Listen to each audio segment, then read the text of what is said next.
Kansas City, and welcome to KCPS Homeroom Kids for Pre-K. I'm Miss Barnes, and I'm so excited to welcome you to a new semester of learning with our teachers. Today, we're going to get started by learning about folk tales and ordinal numbers. Folk tales are stories that are rooted in culture, passed down by storytellers. Miss Aker will get our bodies ready with a breathing exercise. Then we get to read a story about 3 little pigs. Finally, Mrs. Gordon will help us learn about ordinal numbers. Those are numbers that tell us which order something is in. I hope you're ready to get started. Stand up and let's get ready to learn.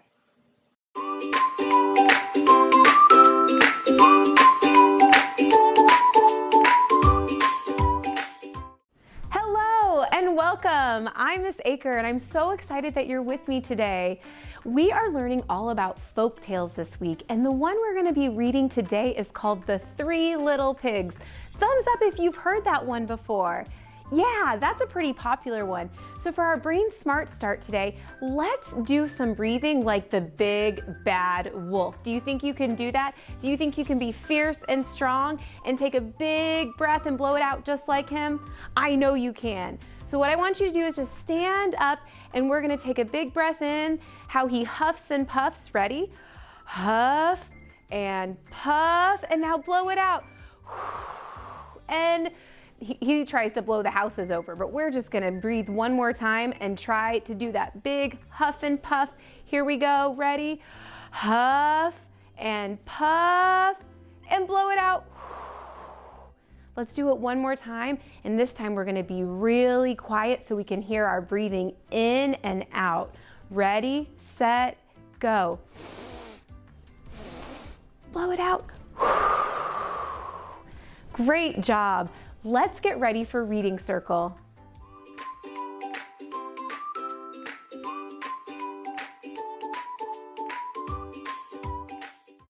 It's time for our reading corner, and this week we're learning all about folk tales.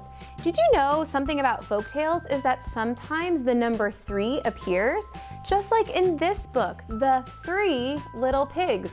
That might be a clue that the story you're reading is a folk tale if you see the number 3. So in this story, the 3 little pigs are trying to outsmart the big bad wolf. So let's read to see what they do when they're building their houses to protect themselves from that wolf. The 3 Little Pigs.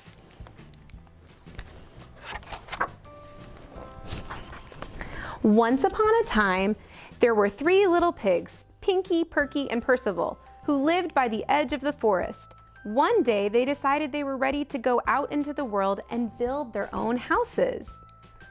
I wonder what they'll make them out of. Percival was the most serious pig. I have heard that a big bad wolf lives in this forest, he warned the brothers, and I am going to build a house that is strong and safe. I don't want any wolf knocking down my door. Oh, don't be silly, said Pinky, playing his flute and dancing to a merry tune.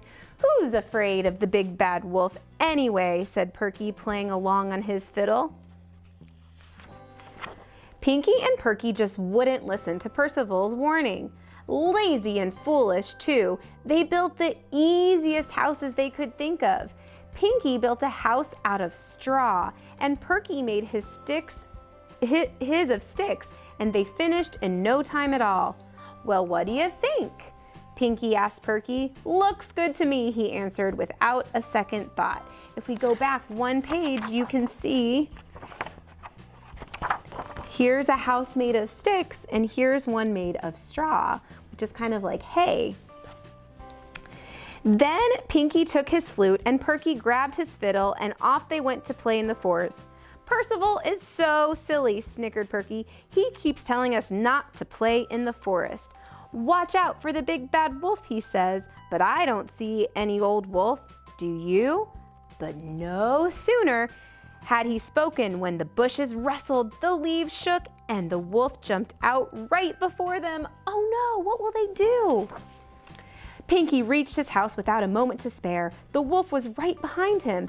Slamming the door shut, Pinky felt the whole house shake, and he began to shake too, quivering. Behind the door, he heard the gruff voice of the wolf calling to him, little pig, let me come in."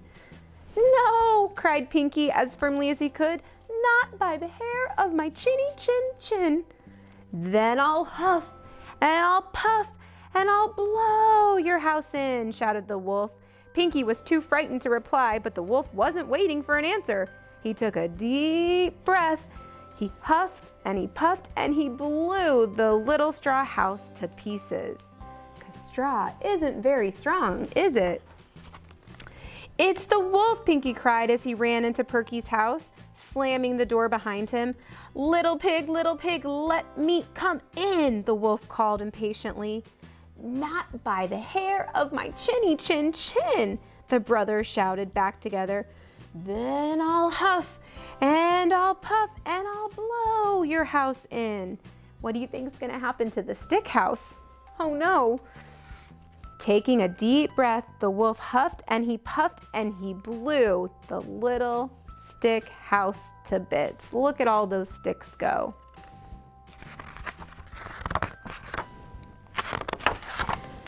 Percival was amazed to see his brothers speeding toward his house. Let us come in, they shouted, terrified. The two little pigs were so out of breath they could hardly speak. "The wolf's coming, and he wants us for lunch," Perky squealed. "Quick, get inside," Percival exclaimed.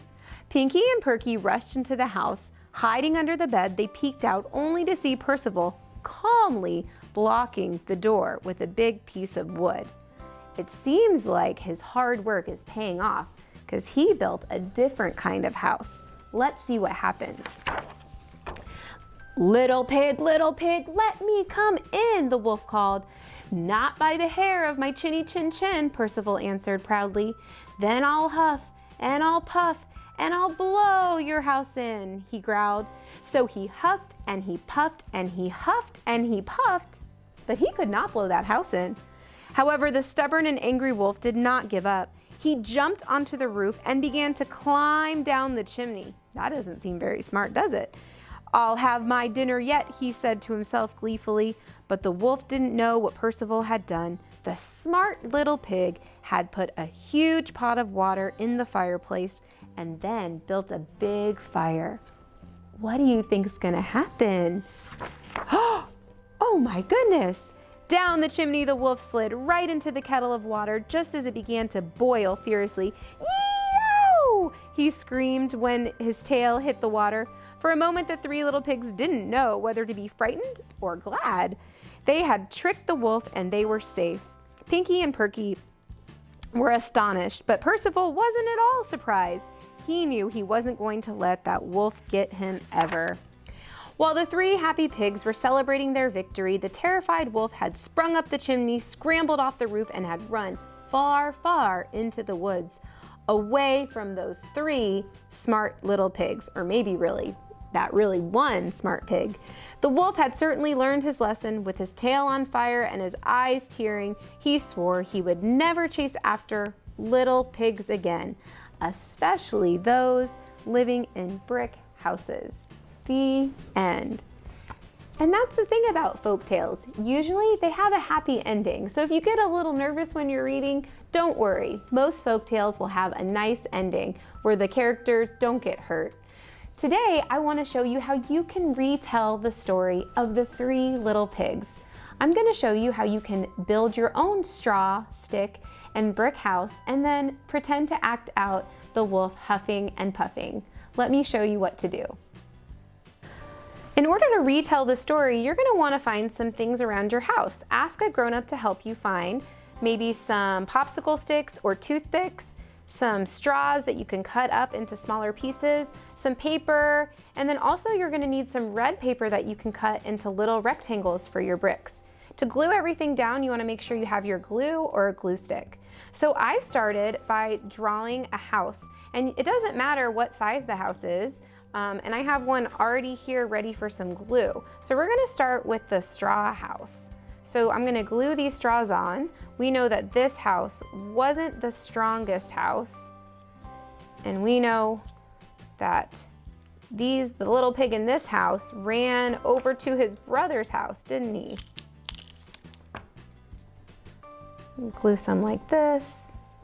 And then this one, I'm gonna cut it a little smaller.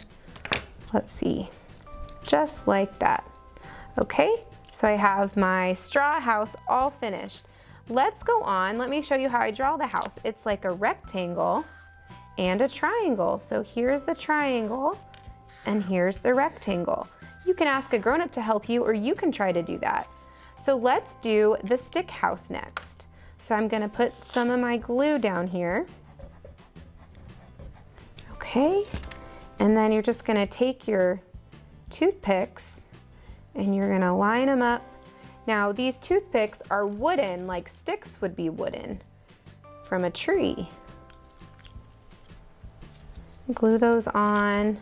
And we know that the first little piggy ran to the second piggy's house, which might have been a little bit stronger, but it wasn't strong enough to keep the wolf out. Let's do a little bit more.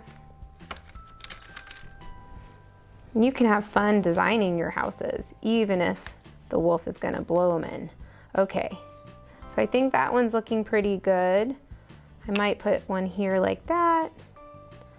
Maybe not, squish them together. Okay, so there's my first house and my second house. And lastly, the strongest house of them all is the brick house. So I'm actually gonna use a glue stick for this one because with paper, it's really much easier to use a glue stick instead of that liquid glue. So a little trick is you can put a little bit of glue on at a time, like that, and then we're gonna lay our little red rectangles in a brick pattern, like this. Maybe they'll go off out of our little house a little bit, and that's okay, because we want them to be like bricks. Just like that. And you can even cut some shorter. Oh, need more glue. Let's go all the way to the top.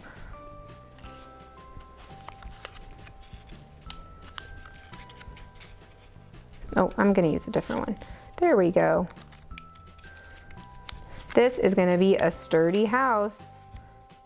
No wolf is getting in here.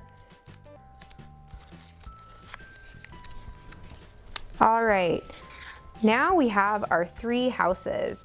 Let me show you how to pretend that you're the wolf blowing them down. Well, now we have our little houses ready and we can retell the story, whoops, of the 3 little pigs.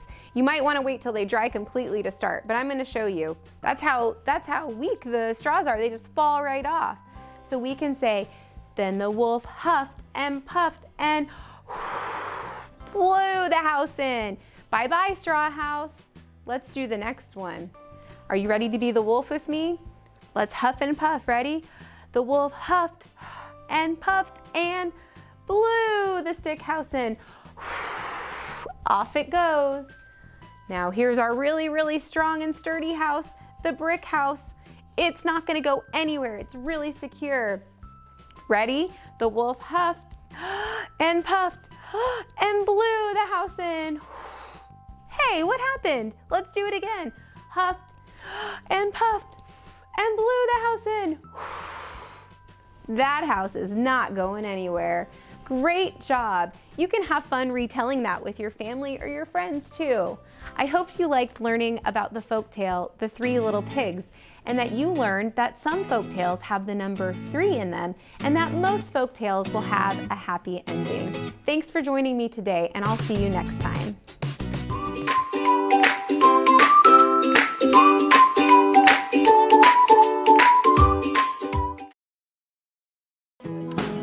Kindergarten is great at Kansas City Public Schools. I know they have really good teachers. I know this is a great school. They teach them stuff that I thought my kids would never be able to know at the age of 5. Since deciding to send our kiddos to a neighborhood school, we've become even more of a part of our community. Now is the time to enroll your future kindergartner for the new school year. Visit enrollkc.org today. Good morning, friends, and welcome back. I am Mrs. Gordon, and I am so glad you are back with me to learn new things. Today, we are going to talk about ordinal numbers. Now you might say, Mrs. Gordon, what is ordinal numbers? You already know how to count 1, 2, 3. There's different names in relationships to numbers as well. So I would like for you to grab any materials you have. If you have flashcards, you can write your own numbers. Anything you have that can help us talk about ordinal numbers. Grab your stuff and let's get started. I have my numbers 1 through 10. First, let's count these numbers and then let's figure out the relationship of how it can be said differently. 1, 2, 3, 4, 5, 6, 7, 8, 9, and 10. I have numbers 1 through 10. This is how we can say 1 in a different way. We can say first. First. Have you ever been first in line or first to win a race? 1 can also be known as first. 2 can also be said second. Second. First, second. You might have been second in line or the second one to grab an item. Second. 3. We also can say 3 as third. Third. First, second, third. 4. 4 can also be said as fourth. Fourth. Have you ever been fourth in doing something? Or are you the fourth child in a family? Fourth. First, second, third, fourth. I have 5. Another way to say 5 is fifth. Fifth. First, second, third, fourth, fifth. 6. You also can say 6 as sixth. Are you 6th place in the line? Or are you 6th place to put an object in order? First, second, third, fourth, fifth, sixth. 7. Another way to say 7th is seventh. Seventh. You can be the 7th person. 8. Another way to say 8 is 8th. We have first, second, third, fourth, fifth, sixth, 7th, 8th. 9. Another way to say 9 is ninth. Ninth. Sometimes we can say these numbers with our calendar. It can be December 9th or January 9th. First, second, third, fourth, fifth, sixth, 7th, 8th, 9th. Our last number 10, it can be also said as 10th. 10th. First, second, third, fourth, fifth, sixth, 7th, 8th, 9th, 10th. Our numbers 1 through 10 can be said as counting numbers, but also in ordinal numbers from 1st to 10th. Now I have some animals here. I would like for you to help me put these in order. I'm going to leave my numbers here. I have 10 animals that I would like to put in order. I have an elephant. I like to put this elephant first because I look at this as a big leader. First. I have a zebra. The zebra is going to be second. Second. And then I have a penguin. The penguin is third. The penguin's third in line. Then I have an armadillo. The armadillo is going to be fourth. Fourth. Elephant is first. Zebra is second. Penguin is third. The armadillo is fourth. I don't think I put my panda fifth. Fifth place in line. First, second, third, fourth, fifth. I have an alligator. He's going to be sixth in line. Sixth in line. I have a koala bear. The koala bear is going to be seventh in line. Seventh. First, second, third, fourth, fifth, sixth, seventh. I have a rabbit. Mr. Rabbit's going to be eighth in line. Eighth in line. Then I have a baby deer.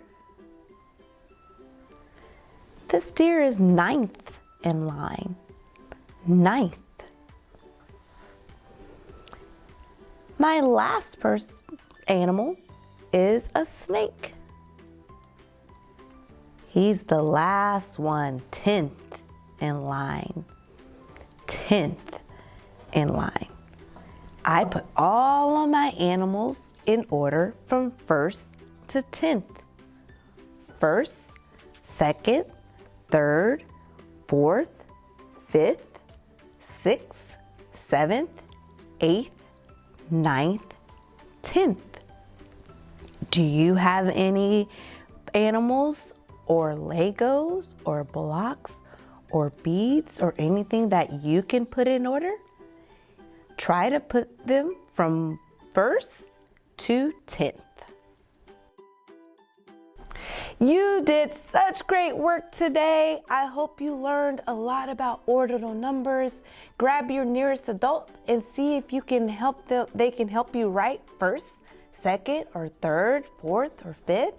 See if you can put some other items in order. And I hope you had fun today. And until next time, I wish you well. Thank you, Mrs. Gordon and Miss Aker, for those wonderful lessons. Parents, today your scholars began learning about folktales and ordinal numbers. Folktales are stories that are rooted in popular culture that are passed down from generation to generation by storytellers. Work with your scholars to talk about stories that you learned when you were younger. Does your family have any folktales? Were you told any stories by your elders that you could give to your scholars? Once we learned the meaning of folk tales, we read the story of the 3 little pigs, and Miss Aker helped us retell the story with a craft. To do this craft at home, you'll need 3 pieces of white paper, 1 piece of red paper, straws, popsicle sticks or toothpicks, and scissors and glue. Start by drawing an outline of a house on the 3 pieces of white paper.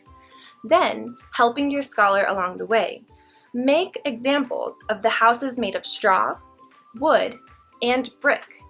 You can cut the red pieces of paper into small bricks so that you can glue them on the house.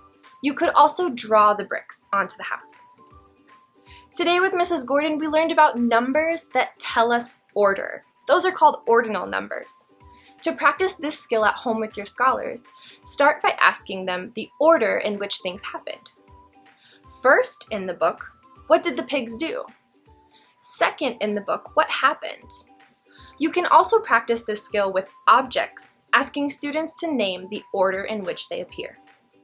I hope you enjoyed our lessons today, and I can't wait to see you tomorrow for more learning. See you then!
Hello and welcome to Harold Holiday Montessori School. I am Principal Bass Barlow and I have the privilege of leading this fine public Montessori school. Holiday is an association of Montessori International School. As a member school, we adhere to rich Montessori principles and practices.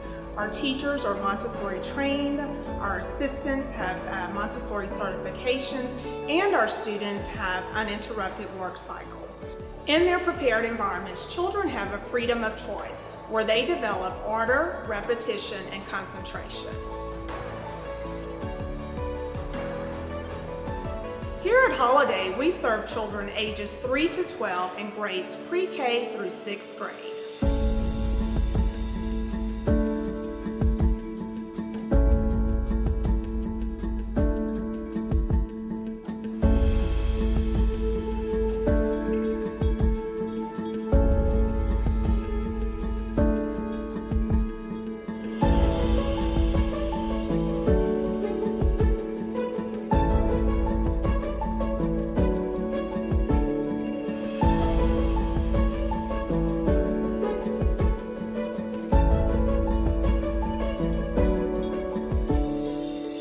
Welcome to the Children's House. In this environment, we have a mixed age group of children from the ages of 3 to 6. The prepared environment and the adult offer the children opportunities to reach their full potential.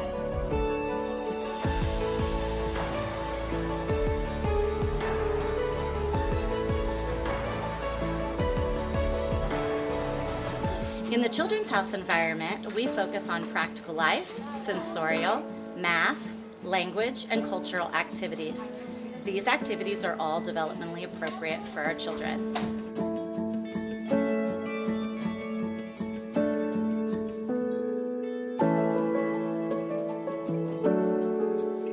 Welcome to Lower Elementary, where we educate students ages 6 through 9.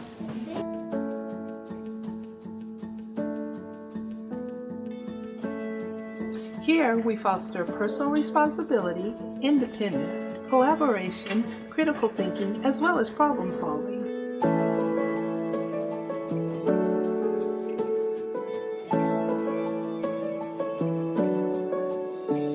This is Upper Elementary, where we serve students grades 4 through 6 or ages 9 through 12.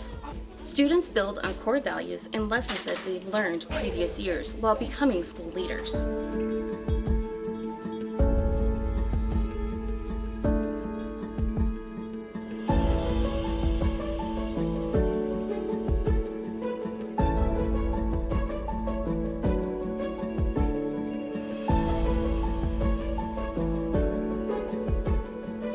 We partner with the Heartland Chamber of Music to offer String Sprouts. This program teaches our students instrumental music starting at the age of 3.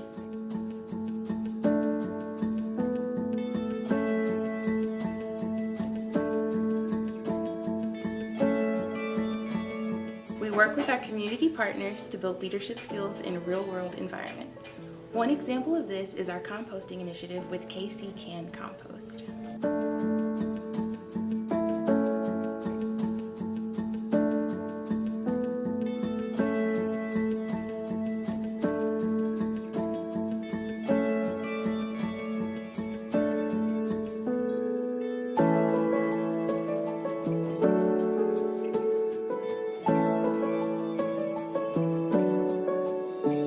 Thank you for visiting Holiday Montessori School. If you'd like more information about our fine Montessori program, please call 816-418-1950 and we'll schedule a one-on-one tour with you. We look forward to sharing with you more about the great things that are happening here at Harold Holiday Montessori School.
Hello, Kansas City. Welcome to another fantastic day out there. I am Chris Odom, host and I guess creator of this little show we call Life After. And there are many episodes such as this one. Today we're featuring another student I knew a long time back from Paseo Academy. Welcome Bill King to Life After today. Hey. Awesome. So Bill, I remember, was very involved at Paseo, a school that I got to work at. Often behind the camera, doing all kinds of things that I know he was feeling creative juices flowing back there. And we've caught up just recently, and I think he's embarking on kind of a creative territory for his life after right now. So we're catching back up. Bill, drop us a little info about the year you graduated, and really, what do you remember about that year? Okay, so I graduated in 2010. That year was everything for me, actually, because it was the year that I actually came to Paseo.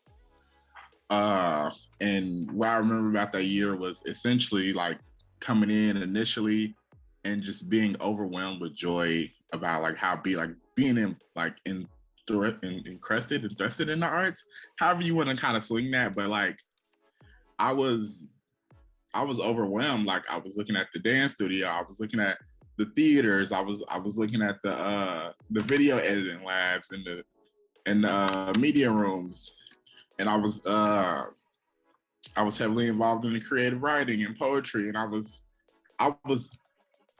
glad to be there. Let's put it like that.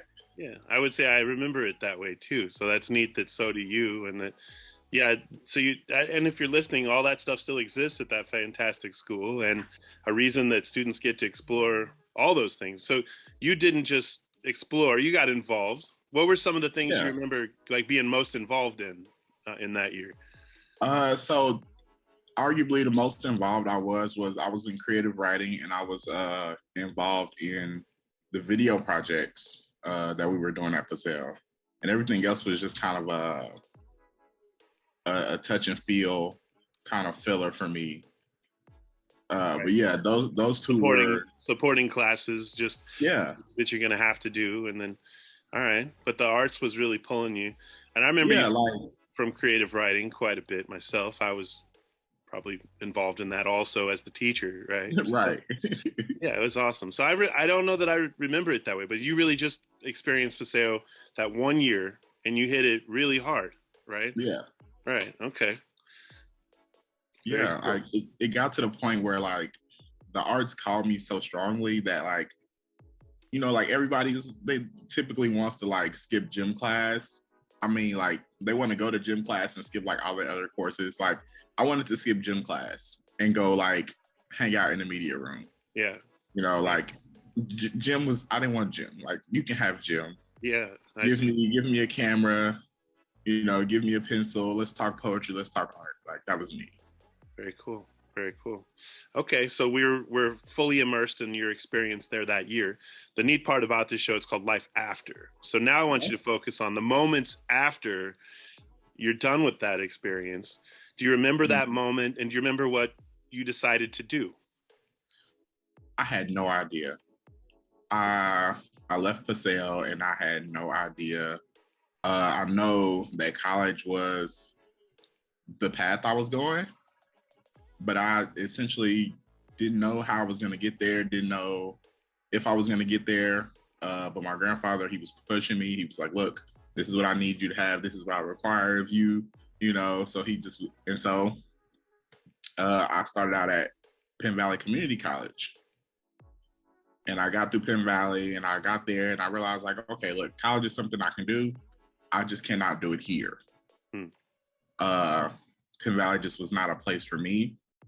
It gave me a lot of understanding, you know, as a young adult coming into the world and really trying to figure myself out. It gave me a lot of understanding. But I realized that I just wasn't meant for Penn Valley. So I picked up whatever courses I had at the moment, and I decided I was going to go to UMKC. But there's a crucial moment at Penn Valley that I must mention because it is pertinent to my current life. There was an administrator there by the name of Kim Riley, and she had a soror at a certain media company by the name of Viacom. And so she had her sorority sister come down and talk to the Penn Valley students as a whole, and you know, tell her about what she did and where she lives. She lives in New York, and she introduced me to her because I was really into media, and so I was Kim's kind of right hand. I was going out and shooting video for her. She was our communications director, so I was going out shooting video, helping her with press releases, things of that nature. And after that, I decided to pick up and leave Penn Valley. So I ended up at UMKC, where I decided I was going to get a degree in media and communications. Right? And typically for somebody who's like, oh, a communications degree, that's just one of those degrees where you get it, you get out of college, and you find a job and you start working. And you know, it's not a lawyer or a doctor kind of thing. Yeah, it's not a direct correlation to a job, right? Right. You have to make it a correlation to a job and convince somebody, probably like you're going to do here in your next steps in your life, right? Exactly. Awesome. I'm with you. Okay. So those listening, it's a good degree, but it's more of a general studies kind of situation, like where you could apply that to lots of things. And it also really prepares you to keep going in school to have a communications degree. A lot of people start there and then specialize or go into journalism or go into lawyers. Lawyers have communication degrees, right? Because they communicate a lot. So, all right. So keep us going. This is a great story. I love UMKC and I found myself there 3 times. They have all my college tuition money. But I'm still like fond that it's so near and I work around the corner from it and that it means a lot to me. So you got a lot of good out of going there? Is that? Oh, yeah. So UMKC, I would say, rounded out my adulthood social experience.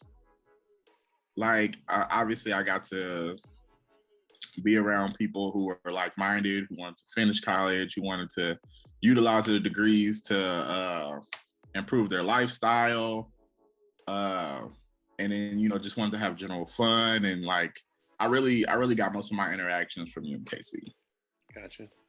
Yeah. And because I'm from the local area, I got to quickly just come home, you know, chat with grandpa and grandma and be around my family and get support from them because I wasn't that far away. So they were able to really just help.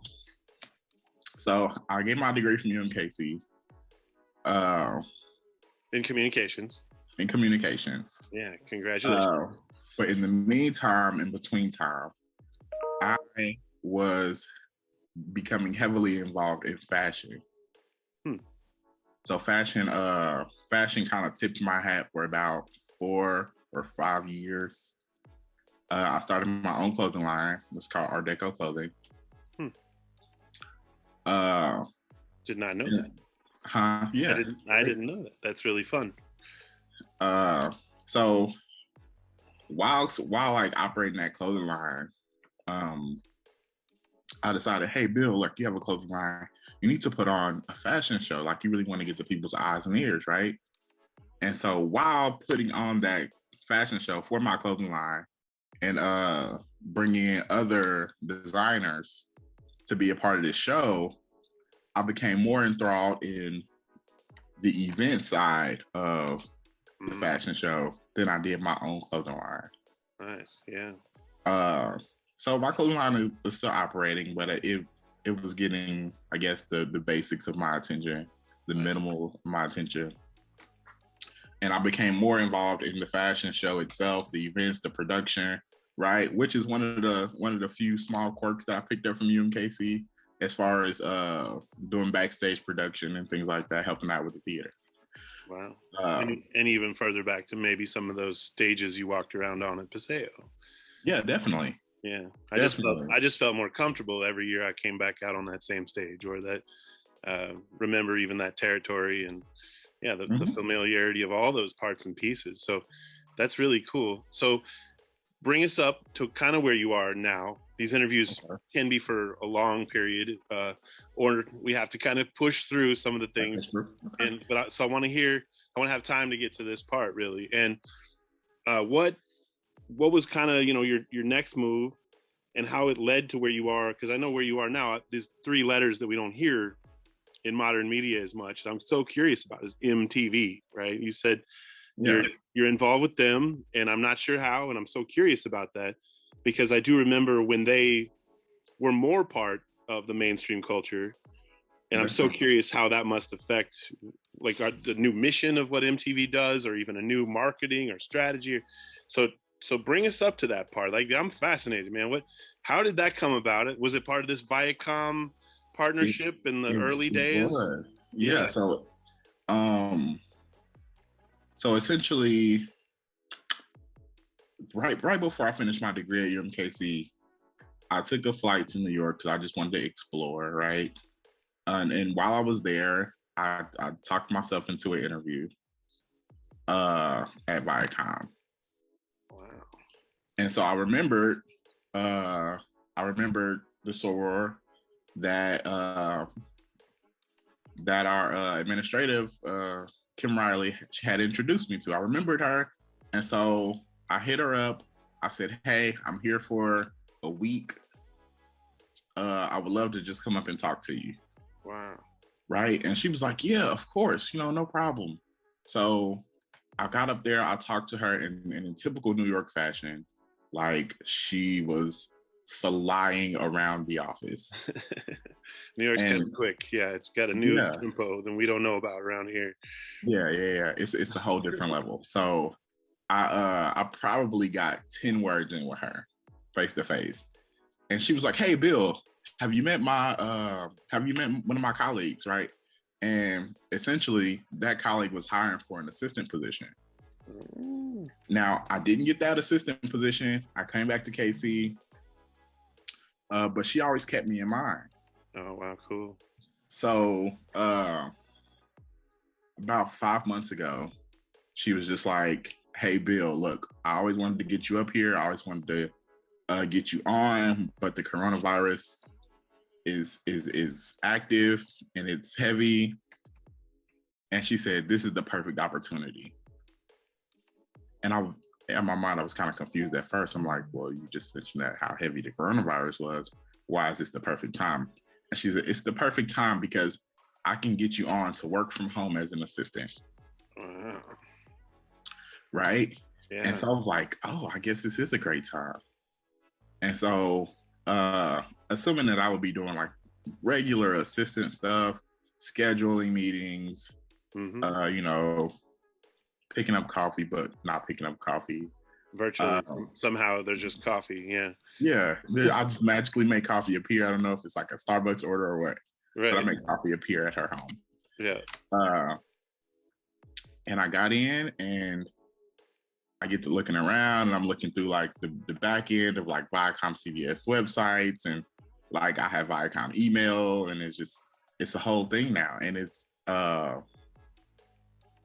and it was all from that Penn Valley day, that one Penn Valley day, where I met someone that I traditionally would not have met, and left an impression that allowed me to pick up this gig. And so what's your gig? Like you painted a picture of virtual coffee, but so you don't do that. What do you do? So essentially, I do assistant work. So my official job title is coordinator. I do assistant work, but actually the majority of my job is research for content. So I do research for like podcasts, official like Viacom podcasts. So under any of the Viacom brands, which also does include MTV, VH1, Logo, and Nickelodeon, BET, like CBS News. Like I could be doing research for any of those brands. So research, this is something we used to do back in school, and people did not look forward to these projects, and you're doing one of them. So is it good times? I mean, like I would love to, you're learning, they're paying you to learn about stuff too. They are. They're paying me to keep up with daily events. Yeah. Like, but the research is I'm not gonna say it's just like school. Like it's a definite necessity to learn how to research. Yeah. But when I go to research topics. Like right now I'm researching a topic for Catfish podcast. I don't know if you know the show Catfish. I do. It's fascinating. Yeah. I remember it early on with Morgan Spurlock in the movie. I think that's the guy that directed it, maybe. But yeah. I remember when that fell into place before it became a show and everything. And the story of them buying art from what they thought was a little girl in the movie, but she turns out to be like 15 different characters on Facebook, and herself 65 selling art like she's 12, you know, and people think she's a prodigy and all this. So yeah, it was fascinating. And I don't know, that was 20 years ago, probably. Yeah. If I remember. Yeah. Right. So I came along when it was Catfish was the show, right? Yeah. With Chris and Neve. And so that evolved into a podcast. And so right now I'm doing research for that podcast, and they're wanting something to help evolve Catfish into the new era, right? To new generation, to speak to Gen Z like it spoke to millennials. Right. And so my boss is pressing me about the idea of deepfakes.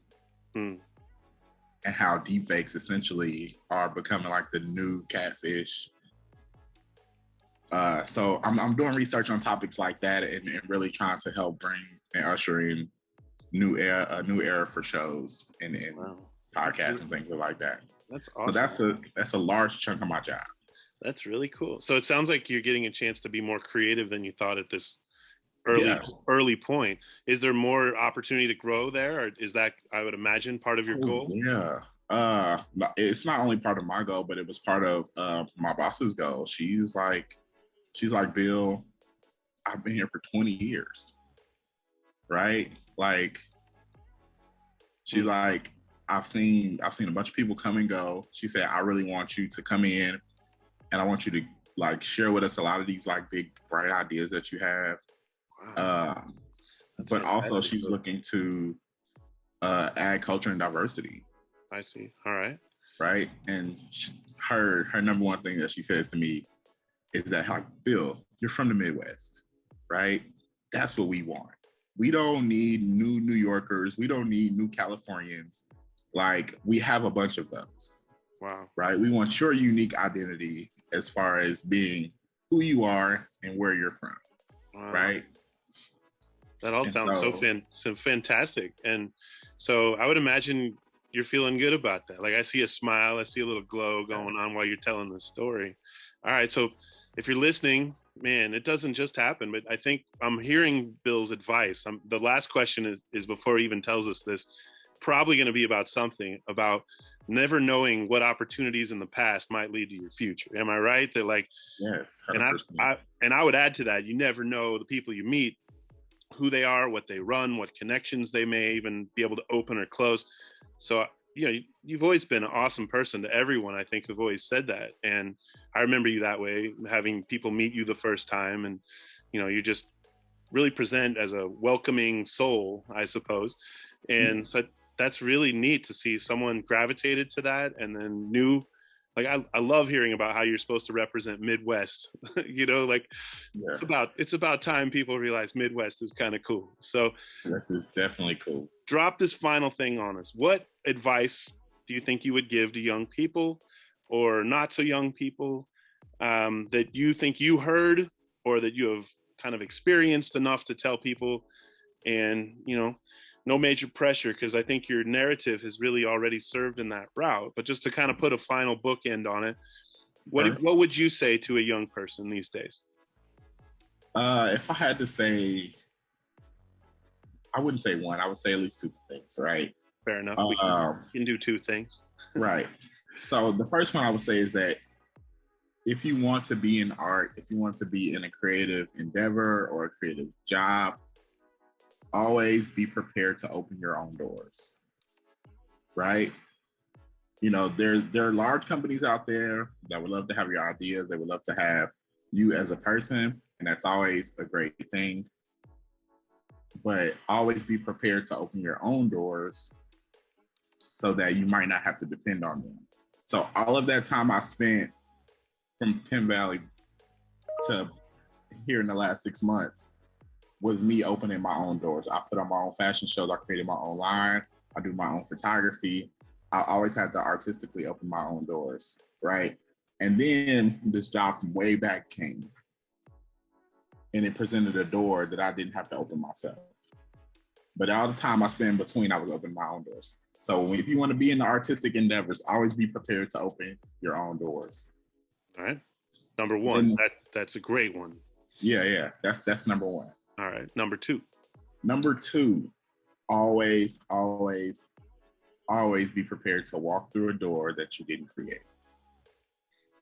Right? Like number one, you spend all that time opening the doors, but really what you're doing is building yourself up professionally to be a professional artist. That's what you're doing, right? No matter what category you fit in, whether it's a fine art, whether it's street art, always be prepared to professionally walk into a door that you didn't open, right? Because being prepared to do that can essentially raise your profile, which raises the stakes on your career, right? So you really want to be prepared for both sides as an artist. It's the wildest thing. Like at the beginning, I talked about me going through an adjustment period with my job right now. So I've always been professional as far as my career has went. And I'm still professional, but at the pace that they move at Viacom, it is the wildest thing I've ever experienced. Like, it's unheard. Like, they say, hey, look, people in New York, they don't sleep. Mm-hmm. I get emails at 11 p.m. Hey, Bill, what do you think about this? What is your ideas for this podcast? Or, hey, Bill, can you set up a meeting for Friday? Like, and this is 11 p.m. at night. And mind you, they're an hour ahead of us. Yeah. So at 11 p.m., it's midnight in New York. Yeah. And my boss is still she's still typing away. Like they literally don't sleep, right? And so you got to be ready to sustain that yourself, right? Yeah, I have to be very prepared to jump into that. Yeah. And so while I'm going through this adjustment period, I can definitely look back and say, hey, look, as professional as I was, there was a level that I didn't know about. And so the whole goal of number two is just to be as professional as possible and to learn to adjust as quickly as possible.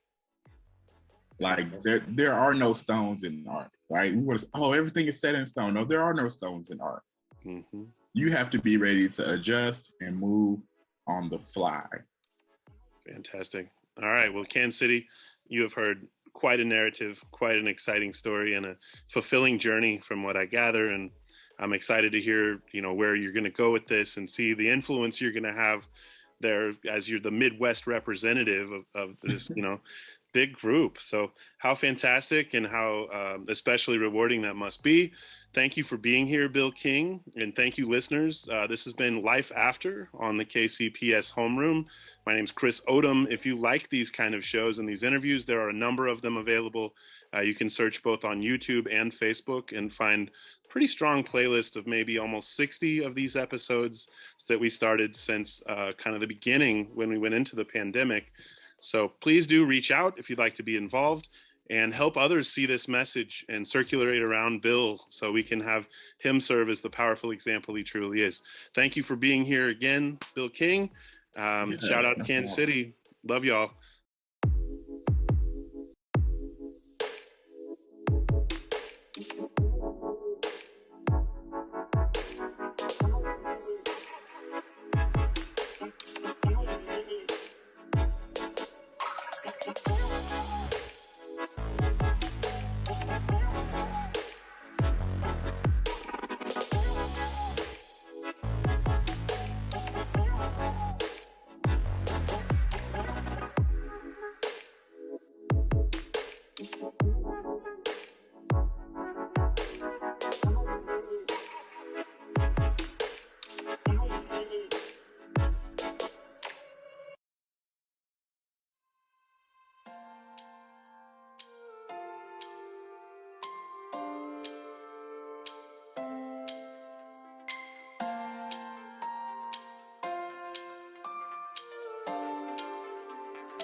The desire to create lives within each of us. From Grammy-winning producers and musicians, to NBA stars, to Navy admirals and Medal of Honor recipients, to internationally renowned artists, and beloved local muralists, Paseo graduates have been creating their own success, their own history, their own legacy since 1926. Now it's your time. Create your future at Paseo Academy of Fine and Performing Arts. Learn more at enrollkc.org/Paseo.